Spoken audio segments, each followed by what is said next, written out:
1517년 우리 기독교에 하나님의 놀라운 위대한 인물이 나왔는데, 복음의 빛을 하나님이 그에게 주셔서 말틴 루터가 종교개혁을 시작했어요. 원래 말틴 루터의 종교개혁은 그도 가톨릭 신부였어요. 신학자 교수였고 학생들을 신학교에서 가르쳤어요. 근데 교황과 천주교 로마 가톨릭에서 너무 반성경적인 행동을 했어요. 면죄부를 판다든지, 그리고 성직 매매를 한다든지, 그리고 마리아를 숭배한다든지 천사를 숭배한다든지, 그런 잘못된 일들을 너무도 많이 해서 95개의 반박문을 발표했어요. 그것 때문에 발칵 뒤집혔죠. 여러분, 그 당시에 교황은 어느 정도냐면, 프랑스 황제가 즉위식을 할 때 교황에게 안수를 받지 못하면 황제가 아니에요. 그만큼 그 당시에 유럽에서는 교황의 위치가 황제의 위치보다 위에 있었어요. 근데 교황에게 맞선다는 건 뭡니까? 종교 재판에 붙여지면 화형이에요. 불태워 죽였어요. 종교개혁자들이 얼마나 많이 죽었는지 몰라요. 근데 종교개혁자들이 주창했던 가장 중요한 근거는 뭡니까? 자기가 기분이 안 좋아서, 자기 가족을 누가 해쳐서, 그냥 기분 나빠서 종교개혁을 한 게 아니에요. 종교개혁의 근본적인 이유의 가장 중요한 단서는 바로 성경이에요. 그래서 루터는 가장 중요한 원리를 성경, 왜?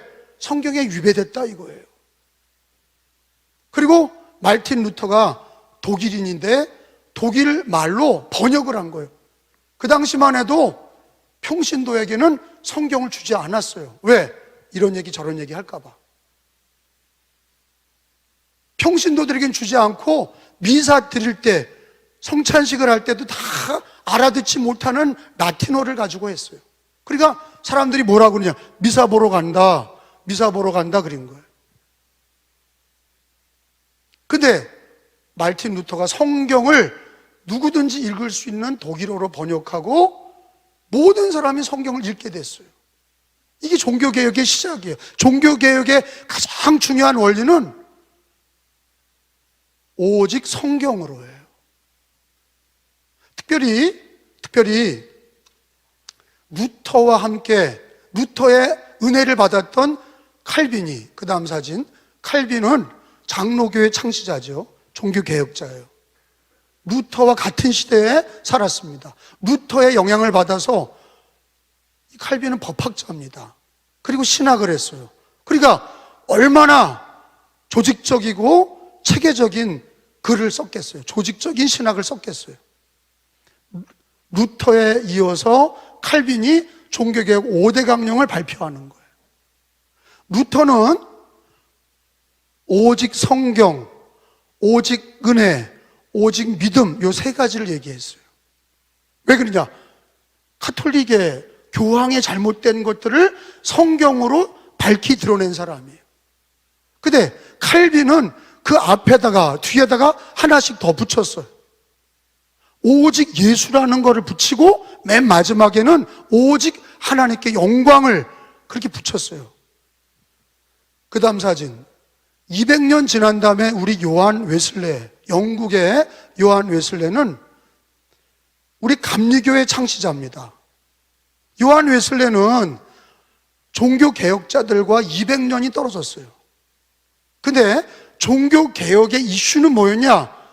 중세 천주교의 잘못된 것, 성경대로 하지 아니한 것에 대한 바른 믿음을 제시한 거고, 이 요한 웨슬레는 종교개혁이 200년이 지나면서 그 당시에 굉장히 큰 세계적인 혼란이 있었는데 그게 바로 산업혁명이에요.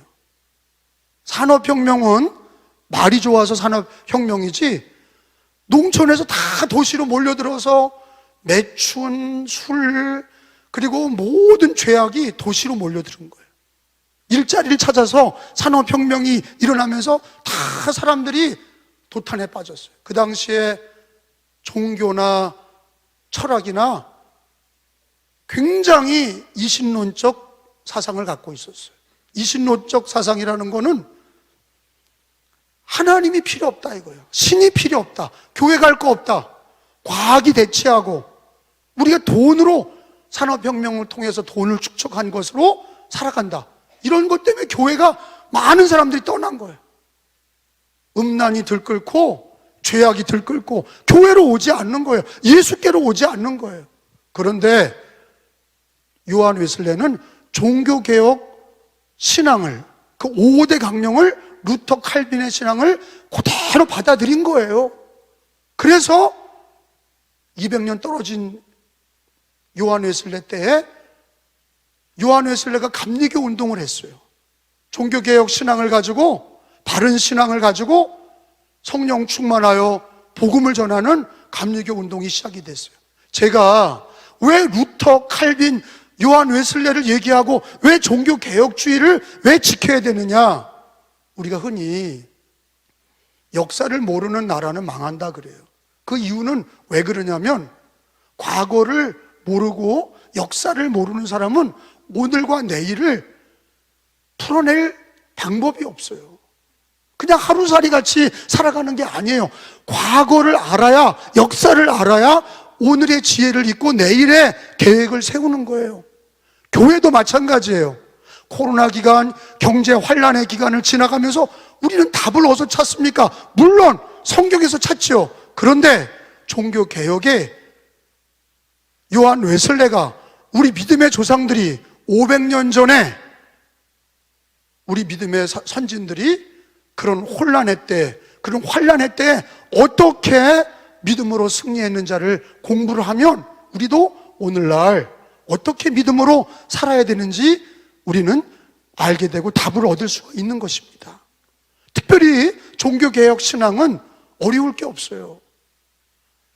5가지 종교개혁 5대 강령을 우리가 알면 그게 기도가 되고 늘 고백이 되고 평생의 기준이 되기를 바라는데, 그거를 알면 종교개혁 신앙을 알게 되는 거예요. 그것을 왜 알게 되냐? 그거를 왜 필요하냐? 오늘날 이렇게 혼란의 때에 예배도 안 드리고 기도도 안 하고 자기 마음대로 신앙생활하고 이런 거를 방지하기 위해서예요.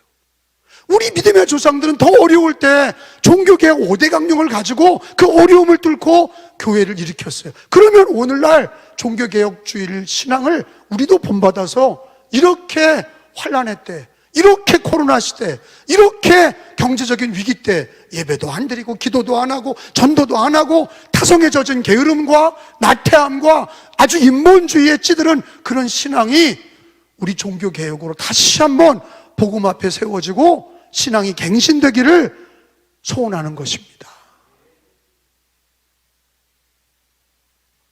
그래서 종교개혁주의를 지키는 거예요. 다시 한번 해보자. 다시 한번 우리도 종교개혁 신앙으로 이 시대를 복음으로 주님 앞에 영광을 돌리자. 종교개혁 신앙을 본받자. 그 중에 오직 예수라고 하는 우리 첫 번째 그 5대 강령 중에 첫 번째, 오직 예수님. 따라합시다. 오직 예수. 우리 신앙에 가장 중요한 게 예수 신앙이에요. 그게 뒤죽박죽되면 부처님 믿어도 좋고 뭐 알라를 믿어도 좋고 예수를 믿어도 좋고 아무거나 믿어도 좋고 예수님도 믿고 제사도 지내고 이거 아니란 말이에요. 왜? 그게 성경에 말씀하시는 진리일 뿐만 아니라 종교개혁 5대 강령 중에 1번이 오직 예수. 성경을 찾습니다. 사도행전 4장 12절에 성경 찾기를 5번 할 거예요. 4장 12절에 읽습니다. 4장 12절 시작. 다른 이로서는 구원을 받을 수 없나니 천하 사람 중에 구원을 받을 만한 다른 이름을 우리에게 주신 일이 없음이라 하였더라. 아멘. 그럼 다른 이름이라는 게 뭐냐? 다른 이로서는 구원을 받을 수 없다. 이 선언은 하나님의 말씀인데 다른 이로서는 구원을 받을 수 없다. 구원을 받을 만한 다른 이름을 우리에게 주신 일이 없습니다. 이거는 절대성을 얘기하는 거예요. 유일한 거를 얘기하는 거예요. 오직 예수입니다. 성경이 오직 예수를 얘기하는 거예요. 그러니까 종교개혁자들은 다른 잡다한 거 말고 오직 예수를 믿는다. 이걸 철저하게 고백한 게 종교개혁 오직 예수예요. 성경은 오직 예수에 대한 신앙의 진리를 곳곳에서 얘기하죠. 우리가 외우고 있는 것만 해도 내가 곧 길이요 진리요 생명이니 나로 말미암지 않고는 아버지께로 올 자가 없느니라. 오직 예수라는 거예요. 성경은 오직 예수라는 걸 가리키는 거예요. 우리의 신앙은 오직 예수라는 거예요. 평생의 고백이 오직 예수라는 거예요. 다른 종교에 구원이 없습니다. 다른 종교에도 구원이 있다. 그럼 뭐하러 예수를 믿어요? 여러분, 예수 그리스도만이 구원이라고 성경이 가르쳐 주시고 종교개혁 강령 중에 오직 예수라고 하는 것이 그게 우리의 기둥이에요. 그게 우리의 대들보예요. 그 믿음을 잃어버리면 안 돼요. 다른 종교에 구원이 없습니다. 그럼 예수 믿는 종교는 뭐예요? 기독교에만 구원이 있는 거예요. 믿으시면 아멘. 기독교에만 구원이 있는 거예요. 두 번째는 오직 성경이에요. 루터나 칼빈이나 우리의 모든 신앙의 근거가 이 성경이에요. 근데 이 성경은 사람의 말이 아니라 하나님의 말씀이에요. 여러분 믿으시면 아멘. 성경은 하나님의 말씀이에요. 성경은 하늘에 있는 하나님 오른손에 있던 책이에요. 그 말씀이 우리에게 전달된 거예요. 성경의 권위는 어느 정도냐? 하나님의 권위를 갖고 있어요. 요한복음 1장 1절에 태초에 말씀이 계시니라. 말씀이 하나님과 함께 계셨고 말씀이 곧 하나님이시니라. 이렇게 얘기하고 있어요. 성경은 말씀이 하나님이라. 그리고 우리 기독교 신앙은 하나님을 보고 믿는 게 아니에요. 우리 하나님은 보이는 신이 아니라 꿈에 만나는 신이 아니라 말씀의 하나님이세요. 우리 하나님은 자기를 어떻게 나타냈느냐? 2000년 전에 우리 죄를 위하여 독생자 예수님을 통해서 나타내셨고 또 하나는 이 성경 말씀을 통해서 자기를 계시하신 거예요. 그래서 말씀이 성경이 계시예요. 하나님의 음성은 어떻게 듣습니까? 성경으로 듣는 거예요. 꿈으로 듣는 게 아니에요. 입신해서 듣는 게 아니에요. 저는 워낙 이 문제에 대해서 철저하기 때문에 어떤 분들이 힘들어하는 분도 있어요. 꿈에서 무슨 얘기를 들었다는 거예요. 그건 참고만 하세요. 성경이 하나님의 말씀인 것은 영원한 진리입니다. 그거에서 타협할 수가 없는 거예요. 왜? 성경도 하나님 말씀이고 꿈에서도 하나님 말씀 듣고 입신한 사람한테도 듣고 그러면 성경을 누가 읽어요? 성경의 권위가 떨어져. 분명히 말합니다. 하나님의 음성은 뭐를 통해 들어야 돼요? 성경을 통해 들어요. 이건 어린이나 남자나 여자나 동서고금을 막론하고 예수님 오실 때까지 이 66권 성경을 통해서 하나님의 음성을 듣는 거예요. 이 음성을 듣고 기도하는 거예요. 하나님 앞에 나가서 예수의 이름으로 기도하는 거예요. 말씀을 성경을 통해 듣고 그 말씀을 가지고 우리가 또 간구하는 거예요. 말씀과 기도는 하나님과 대화하는 거예요. 우리 신앙의 가장 기본이 말씀과 기도입니다. 성경이 절대 기준입니다. 그래서 오직 성경이야. 오직이라는 거는 절대적이다, 절대 기준이다 하는 거예요.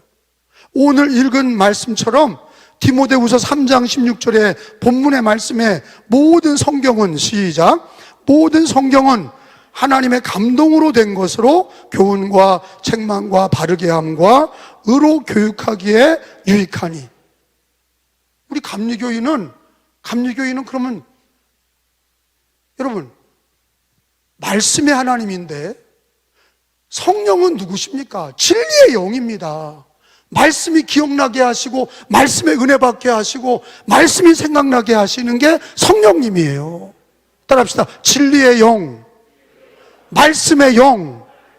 그러니까 우리 예수님은 말씀의 주님이시고 하나님은 말씀의 주님이시고 성경을 통해서 우리에게 전달됐고 성경을 깨닫도록 성령님이 역사하시는 거예요. 성경을 통해 하나님의 음성을 듣는 거예요. 그래서 우리는 하나님의 성령의 도우심으로 늘 성경을 읽는 자가 되시고 듣는 자가 되시고 그 말씀을 지키는 자가 될 때에 우리 하나님과 동행하는 줄로 믿습니다. 그럼 감리교는 따르게 듣냐? 아니에요. 모든 기독교인들은 성경을 통해 듣는 거예요. 요한 웨슬레도 자기가 한 책의 사람이다 그랬어요. 그 한 책이라는 게 뭐냐? 성경이에요. 나는 성경의 사람이다 그랬어요. 그게 요한 웨슬레. 감리교는 모든 성도들이 성경의 사람이 되셔야 돼. 아멘 하시기 바랍니다. 자기 이성도 있어요. 신앙생활 할 때 우리가 이성도 있고 자기 신앙적인 체험도 있어요. 그리고 감리교라는 전통도 있고 여러 가지 전통이 있어요. 근데 그 중에 제일 우선은 뭐냐? 뭐예요? 성경이에요. 종교개혁이 왜 일어났냐? 성경의 유배됨은 잘못된 거예요. 인간관계가 중요한 게 아니에요. 성경이 중요한 거예요. 성경의 진리가 절대 기준인 거예요. 왜 순교자가 생깁니까? 적당히 타협하면서 예수 믿으면 되지. 안 된다 하는 거 아니에요. 우상숭배 안 된다. 그러니까 죽는 거예요. 그러니까 그 기준이 뭐예요? 성경의 진리를 어떤 사람은 느슨하고 성경의 진리를 느슨하게 믿어. 이럴 때 있고 저럴 때 있고. 그렇게 믿으니까 하나님이 안 도와주시는 거예요. 다니엘처럼 사자굴에 들어가도 믿음을 지켜야, 성경의 진리를 지켜야 하나님이 역사하시는 거죠. 그게 순교자의 믿음 아닙니까? 순교자의 믿음은 성경의 진리를 지키는 거예요. 우리도 종교개혁의 신앙을 따라, 감리교 요한 웨슬레의 신앙을 따라, 순교자의 신앙을 따라 성경이 절대 기준이다 하는 걸 믿으시기를 바랍니다. 성경을 존중히 여기는 사람이 하나님을 존중히 여기는 거예요. 성경을 늘 하나님 만나듯 읽으시고 설교 들으실 때 하나님의 음성을 나에게 주시는 말씀을 듣고 기도하시는 거예요. 집에 가서 믿지 않는 가족이 오늘 뭐 배웠냐? 몰라. 맥락도 없는 사람이에요. 뭐 배웠냐? 종교개혁 5대 강령을 배웠어. 오늘 종교개혁 주일이었고 우리는 종교개혁 신앙 따라 오직 예수, 오직 성경, 그 다음에 오직 은혜로 사는 거예요. 여러분, 은혜가 중요한 거는 여러분 에베소서 2장 8절에 읽어봅니다. 찾아보겠어요. 오직 은혜라고 하는 솔라 그라티아, 이 오직 은혜라고 하는 게 왜 중요하냐면 구원받은 것이 내가 믿은 게 아니라 은혜로 믿게 된 거야. 그게 굉장히 차이가 있는 거예요. 내가 믿은 게 아니라 은혜로, 하나님의 은혜로 믿게 된 거야. 구원도 하나님의 은혜야. 아멘? 모든 게 다 나의 나 된 것은 다 하나님의 은혜야. 자, 읽어봅니다. 너희는, 시작. 너희는 그 은혜에 의하여 믿음으로 말미암아 구원을 받았으니 이것은 너희에게서 난 것이 아니요 하나님의 선물이라. 따라합시다. 그 은혜에 의하여 믿음으로 말미암아 구원을 받았으니. 그러니까 믿음이 먼저예요? 은혜가 먼저예요? 은혜가 먼저야. 거기 봐요. 은혜로 믿게 된 거야. 아니 생각해봐요. 나는 모태신앙이라고 믿었는데 모태신앙도 안 믿는 사람도 있어요. 나는 누가 중간에 믿었는데 그러면 내가 잘나서 믿은 거예요? 아니야. 더 잘난 사람 많아요. 이 세상에는 부자도 많고 박사도 많고 권력을 가진 사람도 많아. 근데 70억 인류 중에 왜 나예요? 그게 은혜야. 하나님이 은혜로 택하신 거야. 하나님의 절대 주권으로 우리를 택하신 거야. 그게 은혜야. 은혜로 믿게 된 거예요. 내가 잘나서 믿은 게 아니라 하나님의 은혜로 믿게 된 거야. 그러니까 내가 믿었다 그렇게 말하는 사람은 50점이에요. 은혜로 믿었다 그래야 100점이에요. 은혜로 믿은 거지. 그래서 구원은 내게서 난 게 아니라 하나님의 값없는 선물이야. 오직 은혜입니다. 우리 은혜교회가 처음 개척할 때 제가 기도하고 붙인 이름인데, 너무 인간적인 노력 가지고는 안 되는 걸 내가 안 거예요. 인간의 머리를 이성을 쓰고 자기가 노력하고 모든 걸 세팅하고 이런다고 되는 게 아니야. 자식도 여러분 키워봤잖아. 내 뜻대로 안 되잖아. 아니 죽고 사는 것도 내 뜻대로 되는 게 아니잖아. 예수 믿은 것도 내 뜻대로 믿은 게 아니야. 다 하나님의 은혜입니다. 하나님의 은혜가 돼야 돼. 하나님의 은혜가 중요한 거예요. 믿은 것도 하나님의 은혜, 여기까지 온 것도 하나님의 은혜, 구원에 이르는 것도 하나님의 은혜. 그래서 오직 은혜, 제가 물어보면 오직 은혜 그러세요. 독생자를 주신 것도 인간의 개입이 없어요. 아니 하나님이 자기 아들 주셨는데 우리가 인간이 회의해서 된 게요? 아니잖아. 우리가 한 게 아니잖아. 그게 은혜, 하나님의 전적인 은혜란 말이에요. 그리고 예수님이 우리를 위해서 십자가에서 피 흘리셔서 그 뭐예요? 오직 은혜예요. 우리가 개입한 게 없어. 하나님이 다 해주신 거야. 죄사함도 구원도 예수님을 주신 것도 다 하나님의 은혜예요.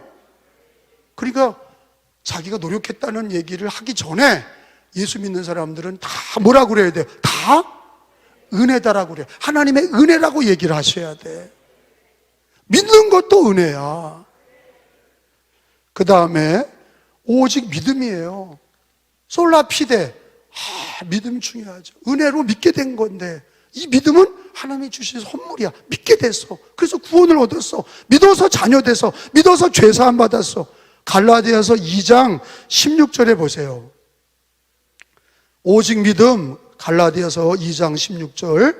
사람이 의롭게 되는 것은 율법의 행위로 말미암음이 아니다. 오직 예수 그리스도를 믿음으로 말미암는 줄 알므로. 시작. 사람이 의롭게 되는 것은 율법의 행위로 말미암음이 아니요 오직 예수 그리스도를 믿음으로 말미암는 줄 알므로. 우리도 그리스도 예수를 믿나니. 믿으시면 아멘. 우리 천주교와 기독교의 가장 큰 차이점이, 거기도 예수를 믿고 마리아도 믿고 우리도 예수를 믿지만 기준이 성경이죠. 우리 기독교의 절대 기준은 예수와 성경과 은혜와 믿음인데, 우리가 예수 믿는 사람들이 이 땅에 사는 동안에 은혜로 믿었다는 거, 은혜로 믿었다는 게 그게 축복이에요. 여러분, 예수 믿는 게 은혜입니다. 믿은 거로 구원받은 거예요. 하나님의 자녀가 되는 거예요. 마음으로 믿고 입으로 시인하는 거, 예수님을 마음으로 믿고 입으로 시인하는 거. 종교개혁 시대나 지금이나 여러분, 사람들은 인간의 노력을 더 쳐줘요? 믿음을 더 쳐줘요? 사람들은 다 공부해라, 열심히 해라. 그게 다 뭐예요? 인간의 노력이, 행위를 강조하는 거예요. 세상 사람들은 행위를 강조해야, 마귀가 행위를 강조해야 믿는 걸 안 하거든. 야, 믿는다고 뭐 쌀이 나오냐, 뭐 떡이 나오냐 이러잖아. 믿는다고 되냐? 노력해야지, 열심히 해야지. 노력하지 말라는 게 아니에요. 우선순위야. 뭐가 중요한 거예요? 은혜와 믿음이지.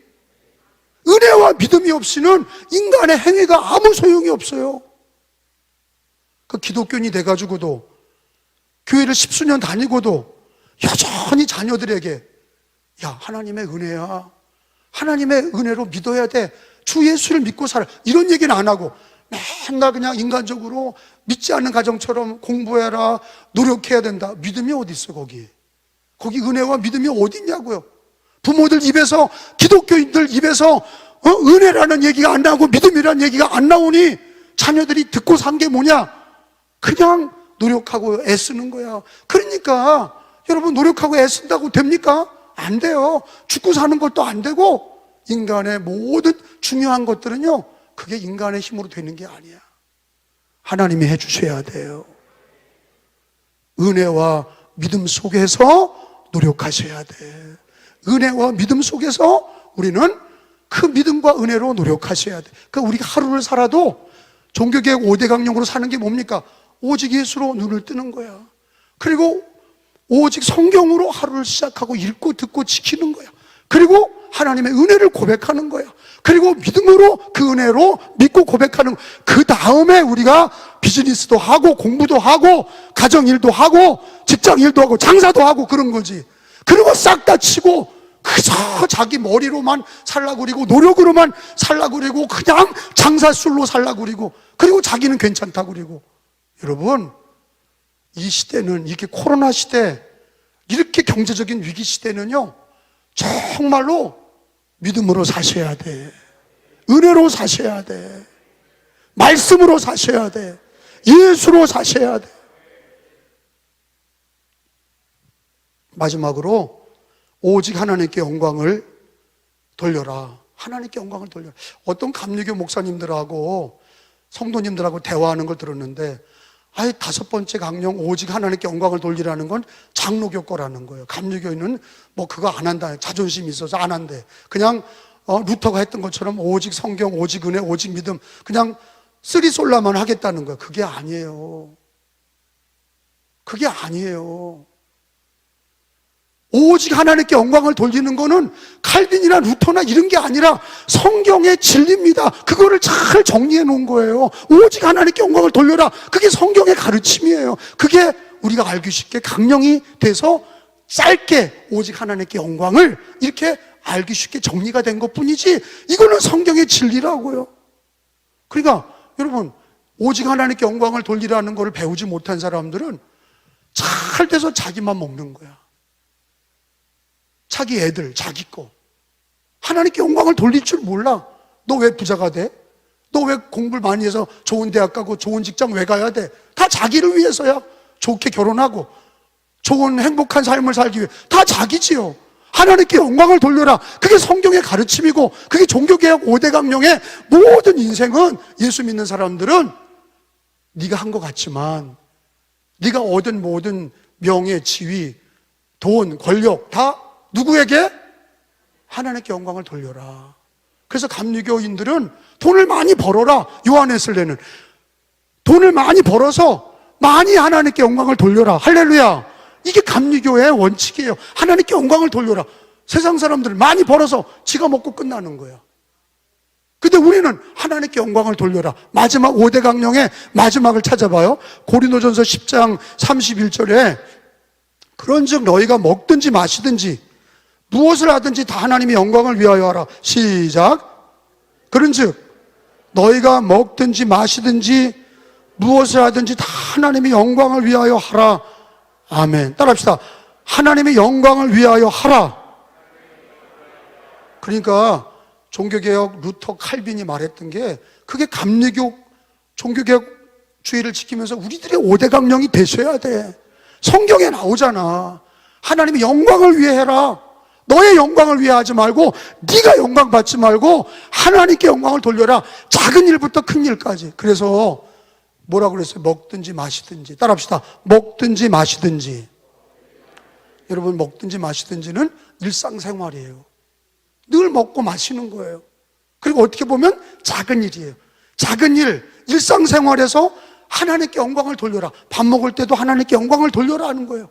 밥 먹는 것까지도 하나님께 영광을 돌려라. 물을 마시는 것도 하나님께 영광을 돌려라. 할렐루야. 할렐루야. 많은 사람들이 왜 넘어지냐? 여러분, 사울이가, 이스라엘 초대 왕 사울이가, 하나님이 그가 겸손할 때 왕을 세워주셨어요. 그런데 그가 소원이 있었어요. 자기 아들 요나단에게 왕권을 물려주는 거예요. 아버지 마음은 다 똑같죠. 아버지가 자기 아들, 딸이 잘 되기 원하는 게 인간의 마음이에요. 사울 왕도 자기 아들이 왕권을 물려받기를 원했어요. 그런데 그러면서 하나님께 영광을 돌리지 않았어요.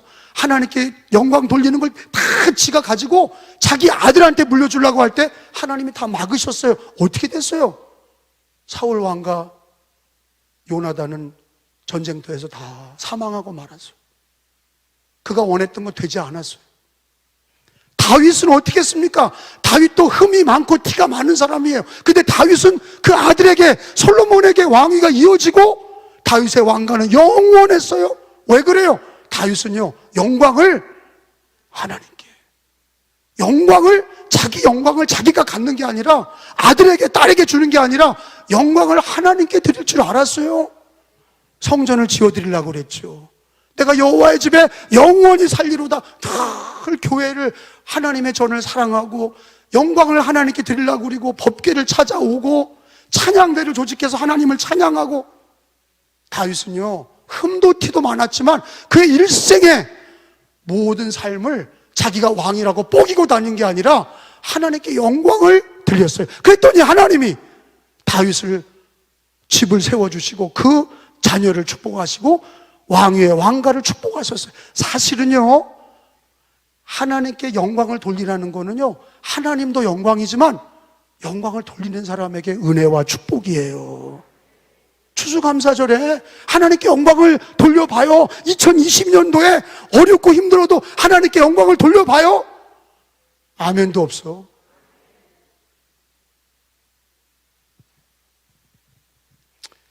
우리 은혜교회 처음부터 배운 자녀들에게 제가 강조했던 게 뭐냐면, 너 직장 가면 첫님 봉급을 다 드려. 너 봉급 다 드려. 그렇게 약속해서 우리 교회 처음 다녔던 청년들은 자기가 월급 탄 거 싹 다 드렸어. 근데 어떻게 됐어요? 하나님이 그들을 번성하게 하셨어. 교회가 번성하게 하셨어.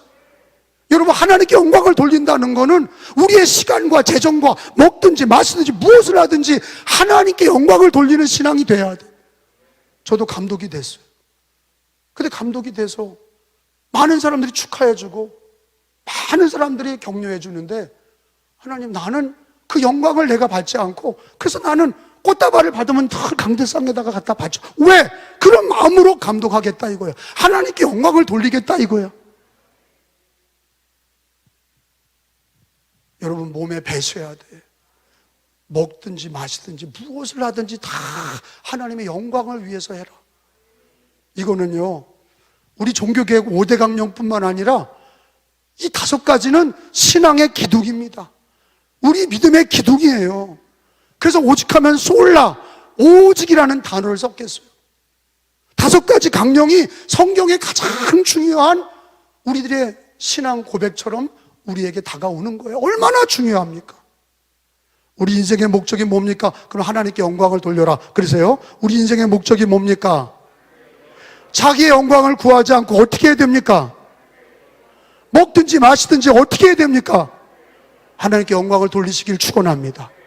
자, 여러분, 돌아가서 누구한테 얘기하더라도 여기 오늘 배운 성도들은, 은혜교회 성도들은 정말로 잠자리에서 일어나도 종교개혁 5대 강령을 기도할 줄도 알고 고백할 줄도 알고 대화할 때 써먹을 줄도 아시기 바랍니다. 첫째가 뭐예요? 오직 예수, 오직 성경, 오직 은혜, 오직 믿음, 오직 하나님께 영광을, 할렐루야. 이 마지막이 중요해요. 오직 하나님께 영광을 다 돌리고 하나님이 그를 그냥 내버려 두지 않으세요. 기뻐하시고 너무 좋아하셔서 상상하지 못하는 축복을 허락하실 줄로 믿습니다. 코로나 이후에 믿음의 성도들이 세상 기준을 따라가고 코로나 이후에 경제가 어려우니까 이때가 종교개혁 신앙이 필요한 때, 이때가 종교개혁 5대 강령으로 다시 복음 앞에 돌아가는, 다시 복음으로 세워지는 기준이 되어야 될 줄로 믿습니다. 종교개혁 5대 강령을 늘 되새김질하시고 바른 신앙이 되시기를 예수님의 이름으로 축원합니다. 루터와 칼빈, 요한 웨슬레의 신앙이 오늘 우리들에게 필요한 신앙 고백인 것을 믿으시기 바랍니다.